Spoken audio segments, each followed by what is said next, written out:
Autism spectrum disorder बच्चों और बड़ों में इलामात, तशखीस और इलाज। आज की वीडियो में हम बात करेंगे ऑटिज्म के बारे में। ये एक ऐसा न्यूरोलॉजिकल मसला है जो लोगों की समाजी मेल जोल, बोल चाल और बर्ताव पर असरअंदाज होता है। ये मसला बचपन में ही ज़ाहिर होना शुरू हो जाता है, लेकिन इसकी इलामात हर फर्द में मुख्तलिफ हो सकती हैं। ये ज़रूरी है कि इस बीमारी की जल्द तशखीस हो ताकि मुतासर अफराद को बेहतरीन इलाज और मदद फराहम की जा सके।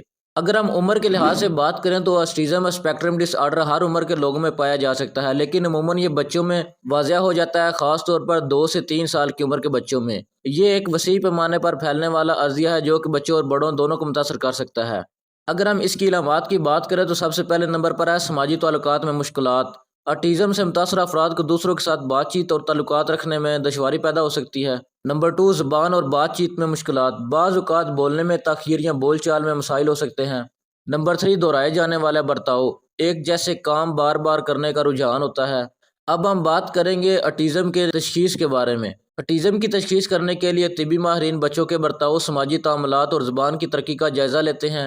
ये जांच आमतौर पर 18 महीने की उम्र में शुरू हो सकती है और ज़्यादातर बच्चे 3 साल की उम्र तक तशख़ीस हासिल कर सकते हैं। वालिदैन या उस्ताज़ा बच्चे में इन अलामात का मुशाहिदा कर सकते हैं और फौरी तौर पर माहिरीन से रजू कर सकते हैं।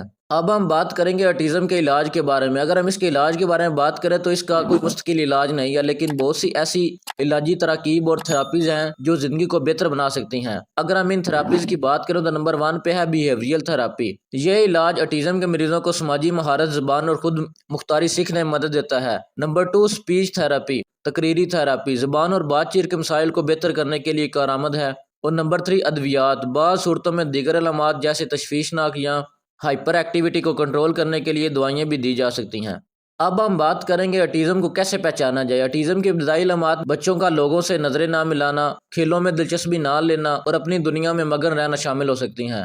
ऑटिज्म के इलाज का बेहतरीन तरीका। ऑटिज्म के लिए मुस्तकिल और मखसूस इलाज ज़रूरी होता है। इसमें सलूकी की तरबियत, तालीमी हमायत और ख़ास माहिरीन की निगरानी में तवील मुद्दती प्रोग्राम शामिल होते हैं। वालिदैन और घर वालों की शमूलियत भी इंतहाई ज़रूरी है ताकि मरीज़ को हर मुमकिन मदद फराहम की जा सके। ऑटिज्म स्पेक्ट्रम डिसऑर्डर एक पेचीदा हालत है, लेकिन अगर जल्द तशख़ीस हो जाए तो मुतासर अफराद को बेहतर ज़िंदगी गुजारने का मौका मिल सकता है। अगर आपके आस पास कोई ऐसा मरीज़ है तो जल्द ही उसकी थेरापी शुरू करें और उसकी ज़िंदगी को बेहतर बनाएं और हमेशा खुश रहें।